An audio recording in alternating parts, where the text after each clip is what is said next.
Igan, pahirapan naman ang pag-apula sa sunog na sumiklab sa isang residential area sa Pasay City. Nasa 30 pamilya ang apektado. Saksi live, si Jamie Santos. Jamie. Igan, tumulong na ang mga residente sa mga bumbero na maapula ang sunog na sumiklab dito nga sa Dandan Street, Barangay 54, Tramo, Pasay. Mano-mano nang nilalagyan ng tubig ng mga residente ang fire truck na ito. Tinitiyak na di mauubusan ng supply ng tubig. Makikitid kasi ang kalsada sa lugar, kaya hindi lahat ng mga truck ng bumbero kayang pumasok hanggang looban.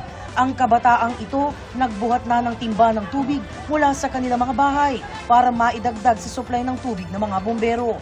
Nahihirapan po, kaya po nagtulong-tulong po kami ng mga timba. Kung di po namin tutulungan yun, ano din yung ibang bahay. Gagapang din yung sunog. 6:24 ng gabi nang itaas ng BFP sa unang alarma ang sunog. Dahil residential area, inakyat agad ang sunog sa ikalawang alarma pagsapit ng 6:37. Ibig sabihin, nasa 11 BFP fire trucks at 56 fire volunteer trucks ang rumesponde sa sunog. 7:34 ng gabi, naideklara ng under control ang sunog na nagsimula sa looban ng magkakadikit na bahay. Sa covered court ng barangay, pansamantalang mananatili ang mga nasunugan. May naiwan daw po sa bahay, hindi po natin alam kung electric fan siya, kasi wala po siyang tao sa loob. Kaya hindi po namin alam kung saan yung pinagmumulan ng usok nung una. Tapos yung pinuntahan yung bahay kasi may lumalabas sa usok, nakalak po siya. Kaya nung pinagbuksan yung bahay, pinilit buksan, doon na nakitang umaapoy na yung loob. Tapos mabilis na pong kumalat.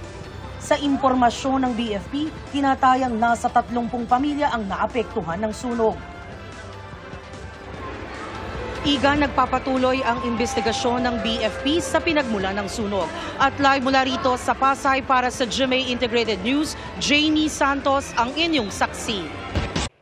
Mga kapuso, sama-sama tayong maging saksi. Mag-subscribe sa GMA Integrated News sa YouTube at para sa mga kapuso abroad, samahan niyo kami sa GMA Pinoy TV at sa www.gmanews.tv.